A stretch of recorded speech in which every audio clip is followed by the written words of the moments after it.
Welcome to It All Boils Down to This, the podcast where father and son take the kitchen table arguments and heated discussions from their home directly to yours. Jim and Jack Boyle will explore the world as only they can. We might even let a few guests join the fun. So sit back, choose a side, watch the water temperature rise, and enjoy stimulating generational conversation about sports and life. Okay, welcome to episode 44 of It All Boils Down to This. I'm Jim Boyle with Jack Boyle along. Jack had a really busy weekend last weekend as we get in this broadcast on Tuesday, the 16th, I think it is, or the 15th of July, rather. So, Jack, why don't we start off with the Wimbledon tennis, which you were really enthralled with, the Alcaraz-Djokovic matchup, which I think you're a little bit worried because Djokovic hadn't played anybody and got a lot of rest. Why don't we what's the impression of Alcaraz's domination? Look, it's the summer of Alcaraz. It is. I hopped on at the perfect time. So I found out I was a little bit late because he already had the one Grand Slam under him. But I found out about this guy last year at Wimbledon when he beat Djokovic.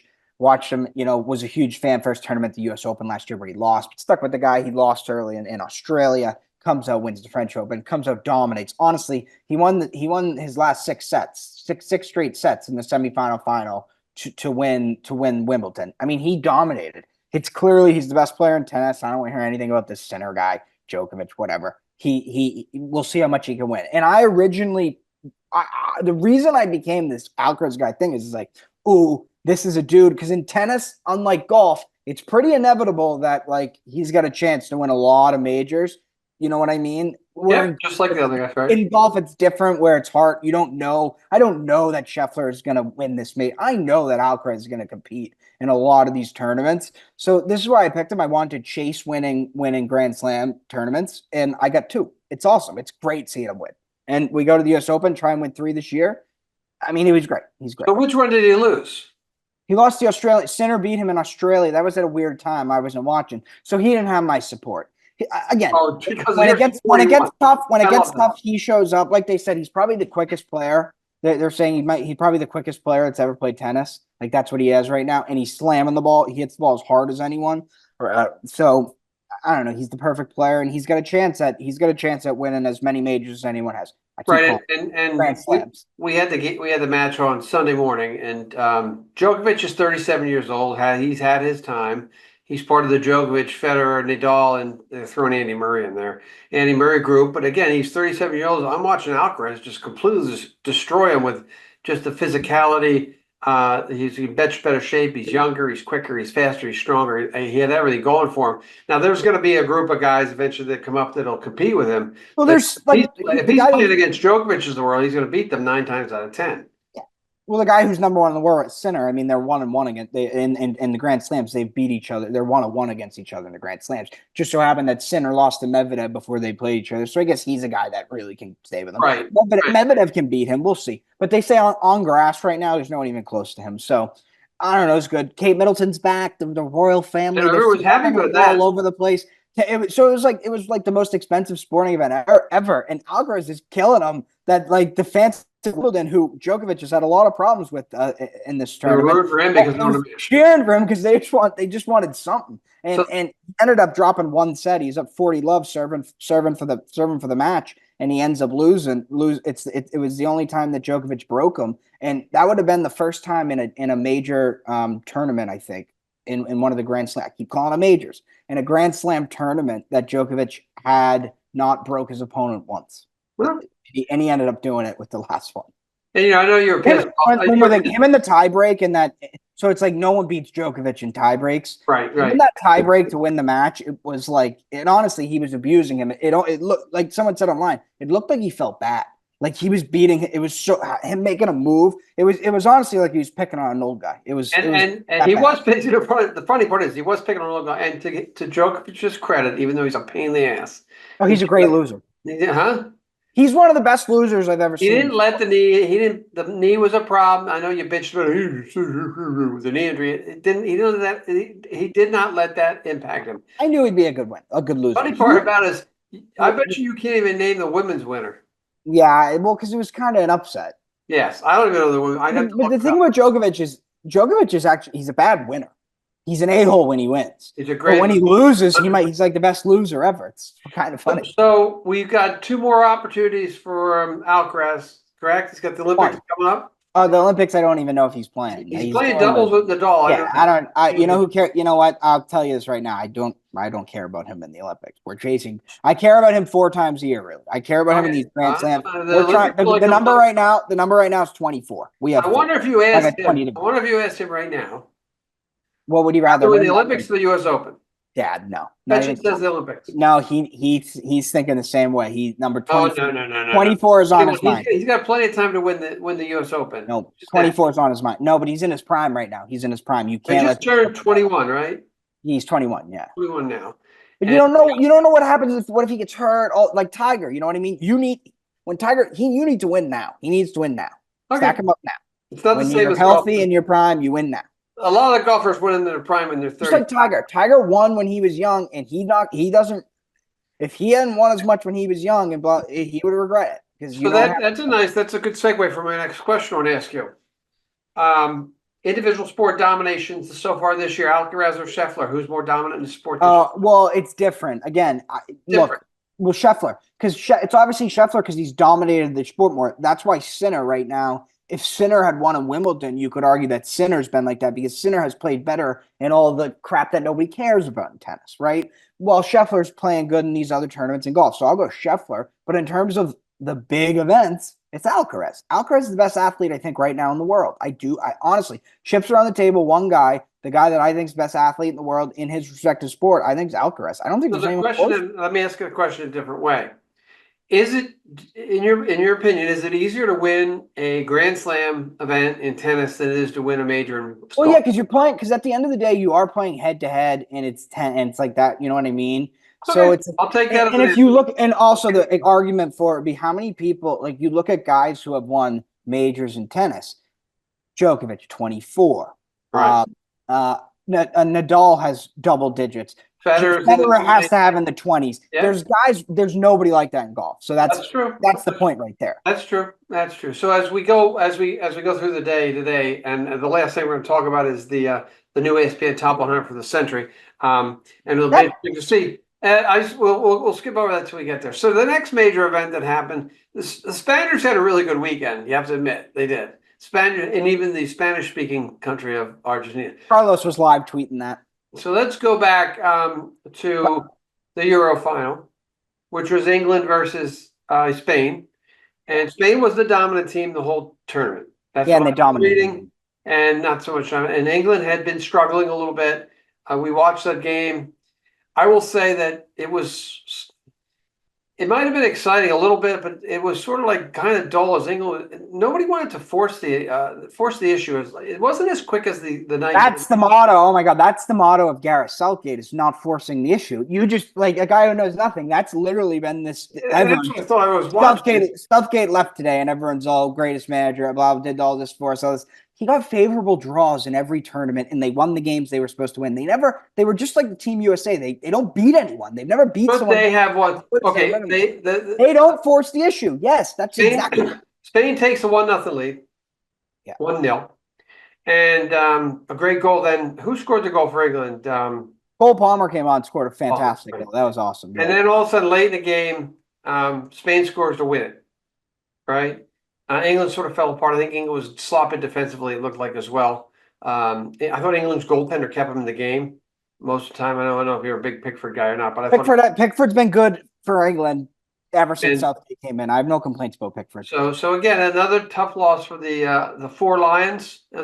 So a thing about Pickford, you like Pickford. Let's go over this and Southgate and all this. So Pickford is very good with his feet and can play balls to people instead of just kicking the ball long. Southgate looked like he was kicking the ball long Pickford the whole game.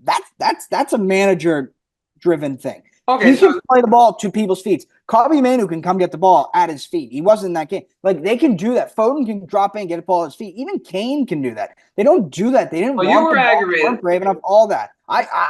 It was horrible. They were horrible in that game. You were There was aggravated. no bravery, and there was no initiative, and they have the players to do this. A couple of things you were saying. He was using Foden, and I don't know if it was Kane or Foden and Saka or who it was. Foden and Who playing Bellingham. the same position, to play the same position on a natural basis. They were now having to figure out where they were supposed to be. Is that true? Yes. And did that cost them the game? So you could argue, like, coming into this tournament, the two most hyped players for England was the Spanish Player of the Year and the and the England Player of the Year, Foden and Bellingham. They're Right. both tens. They're both right play behind the striker. They're that playmaker as center attacking midfielders. That's their role that they play. And because they're the two guys that you got to play, he had to fit them in together. I honestly think, and I said it on this podcast, if you sit Bellingham, you'll win the tournament. I think the way it's gone, I'd play Bellingham in that 10 position, and I'd sit Foden. But I thought that you're not going to win with them together. You're not. They don't fit together. I thought towards the end of the game, Bellingham really stepped up, and there were pretty good passes within the box that had opportunity to score. And I think they fell asleep a little bit on the game-winning goal for Spain. This is Spain. They were just onside by like a half a step. Stones got in. So they had opportunities to win. They didn't win. The better team won.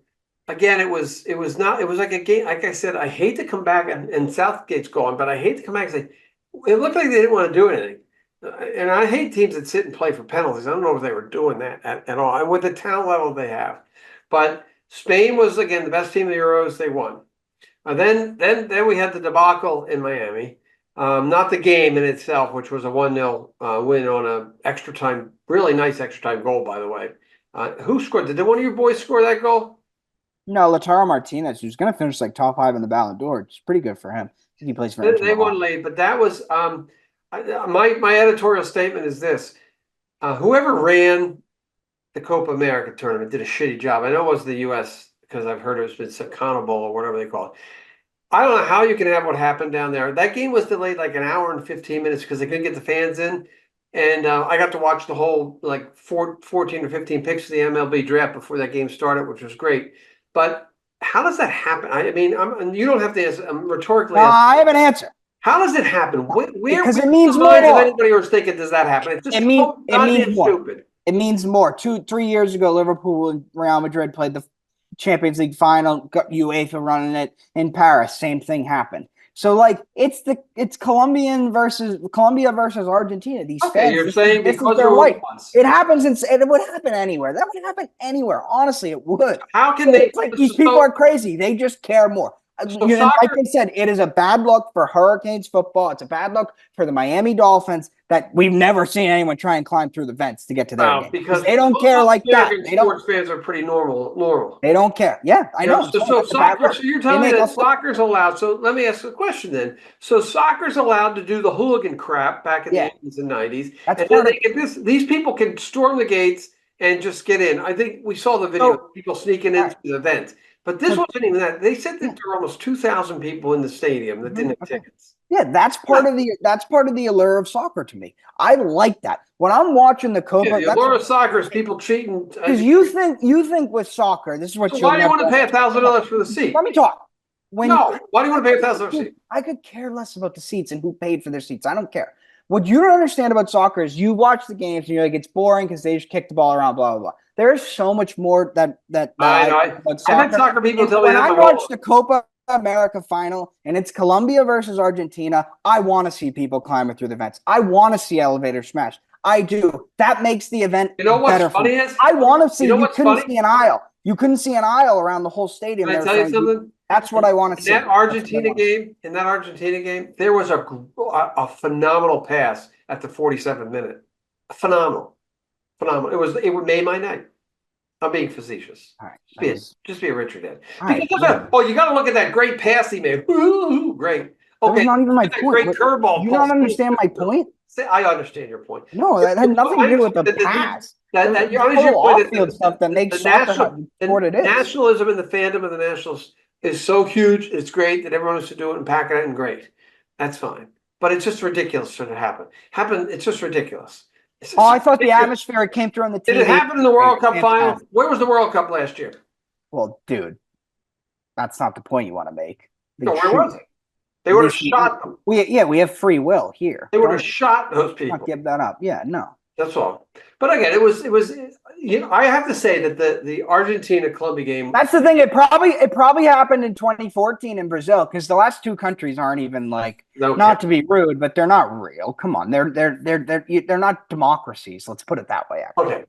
Well, we definitely know one. So like they can do whatever they want to keep law and order, whereas in a democracy you have a little bit more like. You get a little more chaos. You don't get shot for getting into a stadium. A little more chaos. So again, I will say I thought the Colombia-Argentina game was more exciting to watch. Yes. The style of play was more exciting. Why is, and educate me and our regular soccer listeners of all three of them, why is the South American or the Western East, the American style much more exciting than the European style? Well, I think that in those tournaments they just hate like when the nations play. I think the fans are more into it, and it leads to those players on the field being more into it. And these players, they'll go into 50-50 challenges like their life's on the line. They'll go in with intentions to like hurt each other, and they play so physical in these games, and it's so fast and stuff like that, and they're arguing all the time. But I think Southgate and England's football has a lot to do with taking the air out of that. The Euros sucked in general. A lot of the teams did suck. But France played Argentina, a year and a half ago. That's one of the best soccer games ever that we saw. And that's a European game. So again, pardon my ignorance, is it the style of play or is it the attitude of the player? So I always thought the South American style was more wide open, more everything. I thought the European style play was slow it down, more tactical, get the right pass, people in the right spots, flop like all shit can flop, which I think came from South America watching that South American game. But is there a difference in the way the games are played, or is it just the passion of the players is different and how they approach it? So is the South American South American, those games are probably more open. Yes, I would agree with that. They are. They're more open and where they're more packed in and tight, like the way England wants to play. Which makes it to a nominal fan like me, I noticed the difference. Even though we waited till 9:15 for that game to start, I noticed. That's the thing when it's more open is there's more. When the game's more open, there's more like it's South American. There's more one-on-one, so there's more action where a guy takes someone on. That's the thing about England. It's like England should want the games open because the amount of talent they have on their team and guys in one-on-one situations where you can go past people and make things happen. That's how you score goals in soccer. You win your one-on-one tools. That's literally it. And I guess in those the Copa America games, it was more open. There were more duels like that. There were. That's true. Okay, so we're done with the soccer. It's over for a while right now. We'll have to listen to blow debate about how great Man U is going to be. We're going to let's just say quick soccer things. No, let's go. So Argentina again. Jack was right. Before the tournament, I said that Martinez and Romero were the best center back duo on the planet, club or international football. Lisandro Martinez didn't concede a goal in the tournament. We probably should talk about the big racist chants from the racist country that Argentina is, from Enzo Fernandez. Again, it looks like my guys stayed out of that, weren't on the video, but that's bad. Chelsea's a mess right now because of that. That's going to be one of the craziest things ever. How they recover from that, because honestly, it's one of the craziest things I've ever seen an athlete do. Maybe the biggest self-sabotage move of all time. I mean, I think he gets kicked off Chelsea for that. What else? Lenny. So Lenny Euro, we're probably not going to go after De Ligt now. Kevin knows. We haven't signed De Ligt yet because Lenny Euro, who, let's just end this with this. I'm not going to say anything, but if he does sign with Man United, it is a game changer. Okay. It is true. Listen, the regime has changed and things are different if we find it. And if Kevin's listening, if we sign Lenny Euro, he knows. As we get closer to the real deal in September, we'll do that. Fine. We're in the middle of July, so the Euros are over, and the season starts in 29 days. Whatever. Whenever they start, who cares? Who cares? I don't even figure out, is the Euro more important? Is the Champions League more important? Is the FA Cup more important? Is the Premier League more important? Is the Carabao Cup more important? Is CONCACAF better than this? I've had it. We've had a great summer soccer. We got to do that. We talked about that. Let's transition off. All-Star game is tonight for anybody who cares to watch? Home run derby. I don't know how much you saw last night, but your boy Teoscar Hernandez and your best friend Tyler Glasnow was his cheerleader. That came down to the last swing for Bobby Witt, which just completely amazed me. He hit the ball about 400 feet, dropped just short. But neither here nor there. I think the changes we have to make in that home run derby it has to be quicker. It can't be an hour and a half and all that other crap. Thoughts on the national anthem last night? Yeah, we can't. She's going to. She said she was drunk. Well, that's what she said. She was drunk. I mean, well, if she's going to rehab, it's not worth talking. Like, why would we talk about that? She's drunk. She's definitely. Some. All I want to tell you is, guys, you got to look at what Jared Duran wore in the red carpet. It's this big, bright orange suit, but it's kind of funky. He was doing a great job. But the All-Star games tonight, that means we've technically reached the informal halfway point of the season. I know you've been bitching about the Red Sox for your whole life. I know you like some of the players. I know you don't like some of the players. My first half impressions are the manager's done a great job with them. He's really stretched and utilized his pitching staff as best as he can.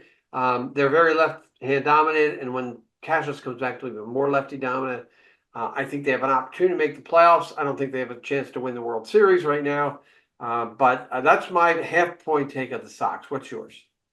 What's Cora's contract situation looking like? He hasn't signed yet. So, I've said this before, and I'm staying true to it. I do not care about the Red Sox until he signs a contract with the Red Sox. So if they don't sign him, they're showing me they don't care about the team. They don't care about the team. They are telling me they don't care about the team. I don't care what you care about. That's my take. Done. I asked you what your impressions of the first half were. You don't have to care. A great man. Okay, Cora's phenomenal. Devers is phenomenal. What was your impression of the Phillies? I don't have no impression of Phillies. No, don't care about them. Impression of Phillies because nobody gives a crap here about the Phillies. What does that have to do with what we're talking about? My thoughts on the Red Sox are until the Red Sox show me they care about their team. I don't. Okay. So in order for them to care about the team, they need to sign Alex Cora long term. Yes. Which I totally agree with. Right? You don't care about. You can't tell me. What happens if they make a trade? What happens if they take Roman Anthony and trade it for Tyree Skubal? Is that caring? That if they do that, then okay. Okay. Yeah. But you still got to sign Cora, but that's not going to happen. That's like, you know what? You know what they should do is they should sign Babe Ruth. The Dodgers. I read today the Dodgers and Orioles are looking at trying to get him. All right, so American League. Get everyone. So the Sox are third wildcard team since they've added 90 wildcard teams. It makes them in pretty good shape. That's like keep baseball fans interested. That's perfect. Third wildcard. The funny part about the standings in the American League is weird. Houston's actually starting to play a little bit better, and I know everyone loves Houston. I like Houston. Who do you like? Who do you like out of the Orioles, Yankees, Guardians, Twins, Mariners, Astros, Red Sox to get to the LCS? You know what? Those teams you just listed were so underwhelming. I'll say the Astros again. I pick them every year. I'll go the Astros. You know the Astros? And then I agree with you. I don't care. I don't care about the other. Baltimore. First of all, the Yankees should be better than they are, but they got freaking Verdugo. Someone said about the Yankees is the home run derby. They should have the ground out to second base derby so Verdugo can win something. Isn't it great? No, it's ground out to second base and not even run. Not run to first base. Yeah. The probability of him making that catch that he missed was 97%, and he didn't catch it. And that's another story. The Orioles are looking to make some deals. I'm surprised. What surprised me the most, I think the Mariners have a pretty good baseball team. They got a pretty good solid pitching staff with Castillo, Kirby, and Gilbert. They got a pretty good bullpen. And they're a little slight. Julio Rodriguez has given them nothing, but they're good enough to, I think, to stave off the they're not going to stave off the Astros. Astros going to catch them. Their record's not even any better than the Red Sox record is. But they have good pitching. So, again, I always look at what do people have pitching-wise. The Orioles are really struggling with injuries on their pitching staff. Whoever goes out in the American League and makes the deal for the one pitcher, either it's Garrett Crochet or Eric Fetty, or whoever they decide, whichever American League team decides they need to do that I think is going to put themselves in a position to be competitive to make it to the LCS. The Red Sox, on the other hand, I don't think their pitching is deep enough. I also don't think their offense is deep enough. Cassius is eventually going to go back. I think that the one deal I would make of as a Red Sox, even though I'd love to get a pitcher, is let's get a right-handed hitter in here somewhere. Just put in the middle of the lineup and get a right-handed hitter to meet match with O'Neill. That's what you need. Why do you get to pontificate about baseball, but I do a second on soccer and I get because we just did 15 minutes on soccer. We did 15 minutes. You were asking questions about the freaking Colombians. Well, I'm asking and the questions about the Argentinians. Listen, let me ask you, Gunnar Henderson. I don't know. You do There's a fantasy funny. baseball. Okay, let me ask you this: fantasy baseball on your, not just your team. Who's been the best player in the American League in fantasy baseball? Oh, Devers by far, and he's the best Devers player on has. the team. So Yeah. how much He's better than Bobby Witt's a joke. Forget him. Gunnar Henderson, nah. I'll take Devers any day of the week. Devers has a chance to be the MVP? No, just because he doesn't. Because they're the baseball. If there's one thing baseball writers love, it's a shortstop that can steal bases and hit home runs. I mean, Well, they go nuts for those guys. They don't even have to hit home runs. They don't even have to steal bases. They can just be a shortstop and have some sort of like cool name, and they'll go nuts for them for 20 So years. who's the last shortstop to win the American League MVP? Probably Rodriguez.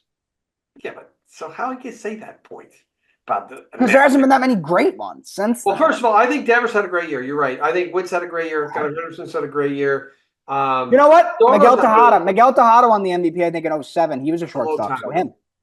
You know, and I bet you he sucked 07 gold. You're missing the. I'm telling you right now. You missed the MVP then. Who's the MVP? Come on. Doesn't matter, but in 07, that proves my point that Miguel Tejada won it when like A-Rod probably hit like 55 bombs. Who's the because A-Rod is juicing. Who's the MVP of the American League? Simple, you missed him. You just missed big time. You've been giving me shit about him all the last 3-4 weeks. Aaron Judge could win the MVP. Oh, yeah. We forget about Aaron Judge. Well, it's because the Yankees are so irrelevant. Like, honestly, the Yankees are one of the more irrelevant teams ever. Because it's like, you can't keep calling yourself like this iconic franchise and like post photos of Paul Skeens in a Yankee hat all the time. When you did that 10 years ago, that's their fans. That's fans. So you can't do that and then every single year like have the worst summer of baseball ever and then end up like sucking in the playoffs too. It happens every year. We all know it's going to happen to the Yankees. Going to the All-Star break, they had taken the first 2 games against the Orioles and were about to sweep them. And it's actually the Red Sox are only 4.5 games out of first place. So I mean, anything's possible. I don't know if we have the depth to hang in, but we do have the manager and we do have some somewhat talent. Over to the National League, which is where some of your favorite players live, because I know that Paul Skeens and Tyler Glasnow. Impact Skeens has got them in the. I think they're almost in the wild card. I'm looking at they're 48 and 48, so they're just a game or 2 out behind the Mets in the wild card. Do you think? What's your initial impression? I know you have your fantasy team. What is he bringing? He's going to start the All-Star game tonight. Is this a generational guy, or is he just somebody who's having a great year and he's going to get hurt and you know how it works? So what are we looking at him? He'll probably get hurt, but yeah, he's a generational guy. We haven't seen a rookie do this in like forever. And again, credit to me for picking him up like early August. Just honestly, credit to me for seeing all this and knowing this was going to happen. And it's great. He's awesome. He's a great pitcher. He throws the ball hard. He's electric. I agree with you about it. It is what it is. And if you offer me Ohtani for Skeens, I decline that offer in a second. I would never in a million unicorn years. Hey, listen, Kevin, you're out there. Listen, this is just for you. I will never in a million years ever offer Ohtani for anybody because Ohtani is the unicorn, and Ohtani's numbers are still better than Skeens, and they always will be better than Skeens. So you'd have to offer me Skeens and Devers, and maybe I'd think about it. Well, I just said I wouldn't even trade you Skeens for him straight up. I wouldn't even trade you freaking Ohtani for anybody. Yeah. Okay, National League. Ohtani, Shohei Porter, the gambling man. Oh my God, you're such a big. How about the? I'm not gonna say it. Don't need to go there. Don't need to go there today. We're not gonna go there. Kevin, you've heard it first. Ohtani for nobody. You can offer me anybody else. Nobody for Ohtani, especially Paul Skeens. Well, if you want to say if you want to talk stupid because you like can't if you can't control yourself when this guy's name came up, but Philadelphia legend Kobe Bryant's dad died today. I saw that Jelly Bean Bryant played for LaSalle. It's a shame. I don't know whether they were good terms, but they had a fall. Well, his wife's statement there was like we never talked. So I don't think they like this. So I don't know. It's a shame, but they're both dead now. All right. Jelly Bean Bryant played at LaSalle when I was growing up. I remember the name Jelly Bean because of Jelly Bean. That's all. But that's why Kobe was at Lower Merion to play high school ball.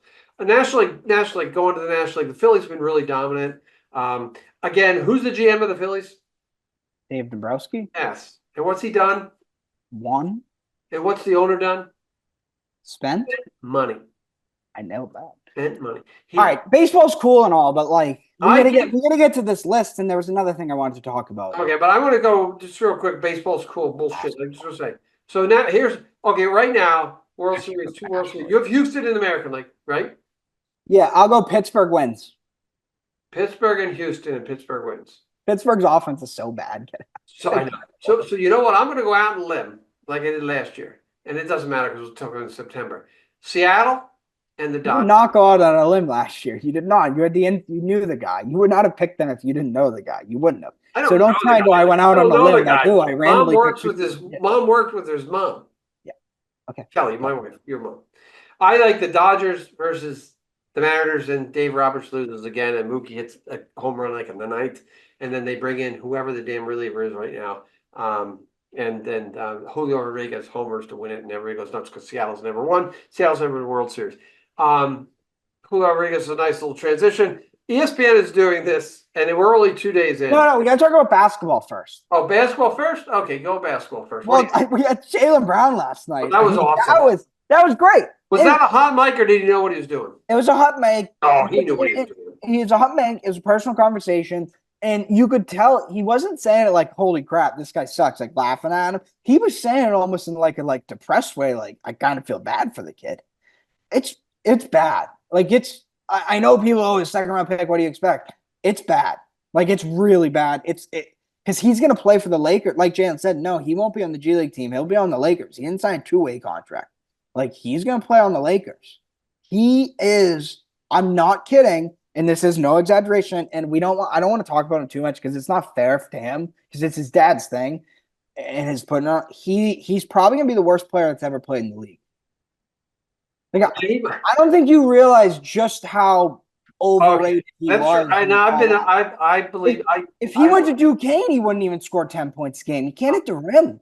He's a 3-and-D guy. He's got to watch Marcus Smart highlights. No, he needs to go work for Maverick Carter. Jalen is right. Kids are going to make the league because of his dad. But then again, we made this point a couple weeks ago. Giannis's brother's terrible. Correct. Okay, correct. So what's the difference between Giannis's brother and Bronny James? If he plays the Giannis's brother role, the Thanasis role, I'm fine. That's fine. You know what? He can do that. Keep LeBron happy. If he plays minutes, you know what I mean? Like good luck. You're right, though. You are right. If JJ Redick, I won't complain about the Thanasis. JJ Redick is stupid enough for him to play minutes. Than JJ Redick said he's the next Lou Dort, who's like an elite defender in the league. It's not the kid can't even get 6'2". Listen. I hate to say listen because you have to listen to me. I'm telling you right now, he's going to play the Lakers. They're going to send him down to the G League initially, just because they're going to say he needs a little more seasoning and he's young. I don't think you can do that. And LeBron's going to whine, and they're going to struggle, and they're going to bring him up for that to try to get a boost out of him. No, you can't do it that way. No, because if you send him to the G League immediately, Dad, he's going to shoot 20% down there. But you can still call him up because and then you can't call him up because then you can make him again. If you make him the third, you have to start him on the team. I don't know. You know how hard that is to do that? I understand, but look, whatever. Let him be. Fair. At some point, I look at this way. It's not fair to the kid. I think that's what I said. I think that it's not fair to the kid. It's not fair to LeBron either. No, not fair to LeBron. LeBron should shut his mouth and just let it happen. LeBron also had the tweet from 2 years ago that's going viral today when he actually tweeted that Bronny is better than he was watching League Pass. Bronny's better than most of these guys. Yeah, he's not close. LeBron, that's when he said that, you open the doors. It's Peyton Pritchard plays better defense than LeBron James' son, Bronny. That's true. Honestly, that is true. And they rave about him as like this defensive. Peyton Pritchard, you're right. Who's the 7th player of the Celtics, probably the worst defensive player we have. Yeah, I think you're right. Is better by leaps and bounds than Bronny James. Maybe not leaps and bounds, but I'd say he's better. Yeah, defensive. If they played 1-on-1, you beat him 11. Other than that, we'll talk NBA. Olympic team. Jalen seems he cleared some stuff up last night about how he called Derek White, congratulating him. He's happy to see all the Celtics on the team. So that narrative. I wanted to say I don't know where I saw this. It might have been one of the Blowvaters on ESPN. It was Windhorst. Windhorst says the reason Jaylen Brown didn't make the team is he wasn't the right matchup for everything. Yeah. Okay, so they kept Halliburton and they kept Devin Booker and they got even Durant because he's hurt. Kawhi Leonard originally. Yeah, what's the difference? That's the It's point. not there, because he couldn't match up. Because I think Jaylen Brown's game will translate into the international game because he's quick. He's not doesn't care about banging. The only reason why two reasons. Number one is because Nike. I'm sure there's a lot of underlying things, and his ball handling skills aren't the greatest. And in a situation where you get in an international game, if the big guys are dominant, you need to have guys who can handle the ball to get into the rack. But I don't know. You know what? He's handled it pretty well. You know, let him be pissed. I'd be pissed if I was him. Would you? Why is it wrong for him to be mad? That's what I want. All these people, Felger, Maz, and all the ESPN. Why is it wrong for Jaylen Brown to be pissed off that he didn't get picked? Why? Tell me why it's wrong for him to be pissed off he didn't make the All-Star. Mad at me for? I didn't say that. Huh? Not you, but why is it wrong? It's not. If you didn't make the Olympic team and you thought you deserved it, you should be pissed too. Yeah. I want the guy to be pissed. He's got the chip now, huge chip now on his shoulder. Huge chip. Chip forever. Yes, great chip. It's good. He's got the championship too. He got the championship too, right? All right. Yeah, the Team USA, they're gonna be good. Yeah, Joel Embiid sucks. That's it. All right. That list Embiid's fat. They came out with more players today, and it's like, what are we talking about? Okay, let's go through 50. Let's go 50 to 60. But why is Mariano Rivera on that? Why is Mariano Rivera higher than Pedro if we're going based off like the 21st century? Mariano Rivera, what did he do? Has one of the most memorable blown saves in the history of the 21st century. Blew a save blew the game in Game 7 of the World Series in the 21st century. What did he do? I will say Mario Rivera. He was good. He did blue game. Game three. No. I'm not going to defend him. His body of work goes longer than Pedro's in the 2000s. That's all. I know, but he has some memorable World Series. He is two of the more memorable. Did he blow the save in Game 7, or was that a tie game? It was probably a tie game. But he is two of the most memorable blown saves in the 21st century. So don't give me he's better than Pedro. Blown saves than that. No, there's not. The two most. So let's go. That's not true. In the 21st, that's not true. Name a more memorable blown save in the 21st century than those two. I have to think about it. You can't. How about Nelson Cruz dropping that fly ball? Cost him the World Series. All right, you beat me. Okay, Neftali Feliz, you got me. You didn't even know who it was, but it was Neftali Feliz and Nelson Cruz. You got it. That was good. That was a good point. I'm trying to think of things that happened in my brain. But that might be the only one. Now, let's go through the list just real quick of the 10 because I want to interject. I don't know how they pick these teams. I agree with you on certain things. So you don't have to list every player. Just name some of the memorable guys and where they are and who's around them. Steve Nash is 51. Horrible. Not even close. Steve Nash, my ass. Okay, so okay, wait. Okay, I know. Here we go. You can't compare sports, but Steve Nash, and we don't like the guy, but we'll have to be unbiased here, and I am, because you can't separate the person from the achievements. He's 40 points higher than Aaron Rodgers. Yeah. No, not even close. Okay, Aaron Rodgers is twice the player that Steve Nash is. No, as we go through the list here, Steve Nash is good. Twice. Let's just go through this. We'll talk about Adrian Beltre, 52. I know he's a Hall of Famer, but he has not even. Yeah, that was super high too. Not even close. He's one ahead of Jeter. Adrian, well, again, because Jeter did a lot of Jeter's great stuff. No, not a lot. He was rookie of the year in '96. Not a lot. And he won like 4 championships in the '90s. Relax. Alex Ovechkin is 54. Yeah, he's better than Beltre. That's not even an argument. Luka Modric, who we were talking about before we did the podcast. I don't think Luka Modric. It's close. I don't know if he's better than Javi, who's on this list. The soccer players are weird. Ronaldo, Alexia Patulis. Yeah, she's the best women's soccer player on the planet. Then Calvin Johnson, J.J. Watt, Mariano Rivera, 59. Candace Parker, basketball player, 60. Ray Lewis, a football player. Shohei Ohtani, 62, and that'll go up as he gets older. Allison Felix, track, 63. Her accomplishments. She's a 7-time Olympic gold medalist, right? 6 of the 7 times were in relays. She's the greatest Olympic teammate ever. So she's 63. Ahead of Mia. Where's Drew Holiday then? Where's Drew Holiday? Ahead of Mia Hamm. And Mia Hamm, 2-time World Cup winner, 2-time Olympic gold medalist, 2-time NCAA champion, 3-time ESPY winner, U.S. High Soccer Hall of Fame. Married no more. Kylian Mbappe, 65. Yeah. All right. And then John Jones, MMA. Isn't he the drug addict guy? Jones? Yeah, very good fighter though. Stupid. James Harden, 67. Phil Mickelson, 68. Yeah, behind James Harden, that's me. Is he ahead of Rory behind James Harden? That's I think they put Phil Mickelson directly behind James Harden to rub it in, because that's one of the that might be the most offensive thing on the list. James Harden above Phil Mickelson. Right. Jason Kidd, 69. James Harden above Jason Kidd. I know James Harden won the MVP and all, but he sucks. Then Andres Iniesta, soccer, who won. Iniesta, brilliant player. Oh, he scored the goal to win the World Cup, right? Forget that. There's a lot more that he did than that. And then Manny Pacquiao, boxing. So we talked about boxers. Iniesta's the second or the third best player on the greatest soccer team ever. Wait over here, 72. Shaun White, snowboarding. That's a good one though. He's won a lot of his thing. And then I wouldn't argue with that one. Mookie's number 73. Shaun White didn't. They didn't do relay events. Lisa Leslie, 74, and is it Zavi?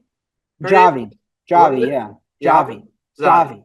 You can't say it. I can't say it. Zavi? Javi. Okay, Javi. Like with the J. So if I look at the list, Javi. I don't care where they put players. Obviously, football players are not going to make a ton of. We're going to get maybe 3 or 4 more football players on this list, and those are going to be Mahomes, Brady, and Manning. Right? What about J.J. Watt was on there, right? What about Gronk? He might be. I don't think you know what I mean? I think they underrate the basketball. There's probably another 10 basketball players should be above Steve Nash, right? Wouldn't you say? So now you're limiting your numbers. Baseball, at least. If Shohei, Bryce Harper, and Mookie are in the top 50, in the second 50, I don't know who, and Jeter, who the hell else is they going to put in the top 50? All right, I'm just going to go real quick here. Shaq, Kobe, Chris Paul, LeBron, Dwayne Wade, LeBron. That's 5. Kevin Garnett? Maybe better than Nash, yeah. Kawhi Leonard? Yeah. What about I'd say I know Nash from the MVPs. I'd say Jason Tatum and Jaylen Brown. What about Carmelo? Jokic? What about Carmelo Anthony? No. There's 10 right there. Jokic, Giannis. There's 10. Yeah, no, there's a lot more basketball players. I'm amazed. They had him overrated. I'm amazed. And again, when this final list comes out, probably next week's podcast, we'll talk about it because you and I have had the conversation who's going to be number 1.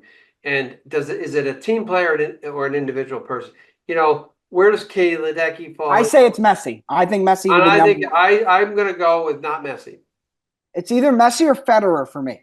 It's actually Messi or Djokovic for me. I give you Messi. I think Serena Williams should be way up there in the list. She dominated the whole 2 decades. Phelps. Phelps. Bolt. Michael Phelps. Tiger Woods. Bolt. Who? Bolt. Oh, I forgot about him. That's a good one. There's so many, to be honest. And then where's Brady fall? Brady dominated. Brady won 7 championships. Crosby. Who? Trout. Oh, Trout. I'd say A-Rod, but no. A-Rod should be.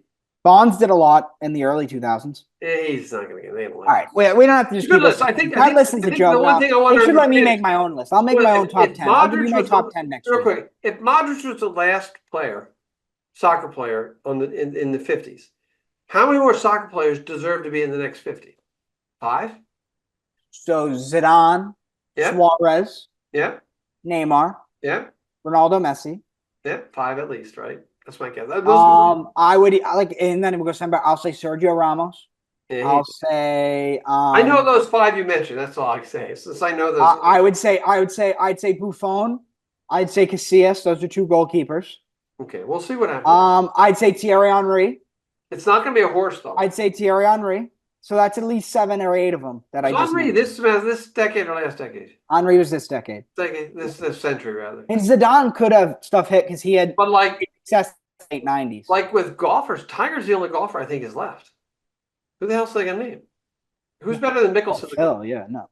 Although they could say Phil and Rory are already been named. It'll be interesting to see. I haven't looked at the metrics. I haven't looked at how they pick them. But some of them, like Adrian Beltre, 52, is like I'm looking at it thinking he was never an MVP. Never. He was never in the conversation. He's a Hall of Famer because of his counting stats. he was never in the conversation as the best player in the game.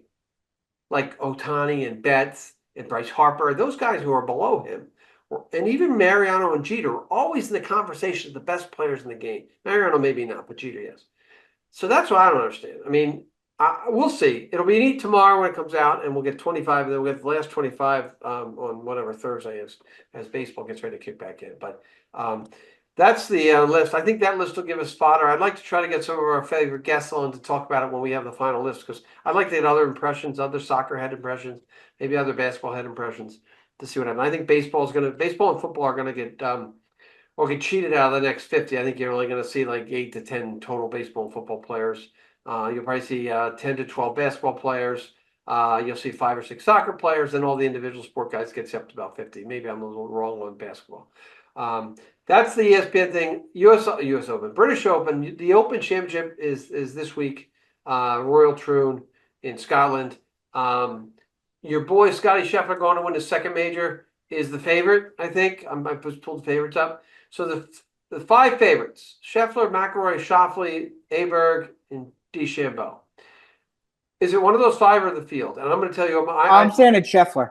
I'm going to go. I have 2 picks. I'm going to go with I'm going to go Victor Hovland or Tommy Fleetwood. Long shot will be Tommy Fleetwood. Short shot will be Victor Hovland. You're going with Scheffler? I'll go Scheffler, and then I'll go that guy who just won the Open there, who always plays good overseas, the McIntyre guy. Oh, McIntyre, the first Scottish guy to win the Scottish Open. Yeah, and he should have won it last year, but Rory just hit one of the greatest shots I've ever seen. Right. So what about DeChambeau, Rahm, and Koepka, the live guys? Any chance? I like Bryson, but this doesn't seem like a tournament that Bryson wins. You know what I mean? You know what the surprising is? The Aberg guy getting so much love after he choked at the Scottish Open. That shocks me. Of all the players, let's see, Scheffler's won, McIlroy's won, Schauffele's won, Morikawa's won, DeChambeau's won, Rahm's won. I hate Terrell Hatton. Hovland, McIntyre, Hatton, and Aberg are your non-winners, and Tony Finau in the top list. Like I said, I'm gonna think Victor. This is a good chance for Victor Hovland. I'll probably look like an idiot next week when we talk about it. My long shot would definitely be Tommy Fleetwood, who plays pretty well in those tournaments. So we'll see what happens. Okay, yes or no? Tiger makes the cut or doesn't? No, he hasn't made a cut since the Masters. Yeah, no. And they had the conversation. Oh, one other thing in golf, because we're golf friends. Did we win that tournament on this weekend on Friday? We went to golf tournament 1. You're loosely using the word "we," but yes, we won. I had a couple big shots. Yeah. Who won the tournament? You and Uncle Joe? You and my brother Joe? Big shots. Yeah. Yeah, we did. My favorite part about winning that is that when they announced the winners, it was Joe Boyle, Joe's brother, Joe's nephew, John Belay, and then Steve. Because we had 5 guys playing. So it was fun. We had a good time. Jack actually is bombing the ball on tee. I'm impressed. Bombing the ball. Yeah, ask the Fringery League about that. They all do. I'm not bringing any Fringery guys on our show, though, by the way. I'm getting killed in Fringery. I'm horrible at golf right now. I'm just not good. Well, but I'm good in the scramble format because I'm a big game player. So you're going to stick with Scheffler, British Open, Scheffler? I hit a shot. I hit a stinger on 10. A brilliant. So this is what I do. I get on 10. Uncle Joe hits the long drive of the day on 10. I hit a stinger near the green, par 5. You just remember that 3-iron little stinger I hit? I hit a 30-yard chip right next to the hole, tap it in for birdie. Next hole, everyone hits the safe shots. It's a little draw hole where I can play my driver. I hit a drive as perfect you could, like a pro couldn't hit a better shot than I did on that hole. It was unbelievable. So I was, I'm a big game player. Like I said, I make big time shots. I win scrambles at that course. I've won a scramble at that course before. The only time I lost a scramble at that course was to Sears and Ribeiro. Yeah. For all you guys out there, for all my listeners out there who don't think Jack's got the ego going today. I mean, big ego going today. Big ego. Big ego. I'm episode 44 of All Boils Down to This. Anything else, Jack? You want to tell us how great you are on? If we get Lenny Euro, man, these guys are legit, and we are back. If we get All right. So guess what? For It All Boils Down to This, episode 44, I'm Jim Boyle, and that was Jack Boyle, who's bloviating about everything. Like I said, for It All Boils Down to This, we'll see you next time, and we'll see you on down the road. Thanks for listening to this episode of It All Boils Down to This, recorded at WCTV studios in our hometown of Wilmington, Massachusetts. We're always open to any ideas, critiques, topics, and guests. So if anyone out there in podcast world needs to get a hold of us, we can be reached via email at jboyle22@comcast.net Along with Jack Boyle, I'm Jim Boyle. Make sure to tune in to the next edition of It All Boils Down to This.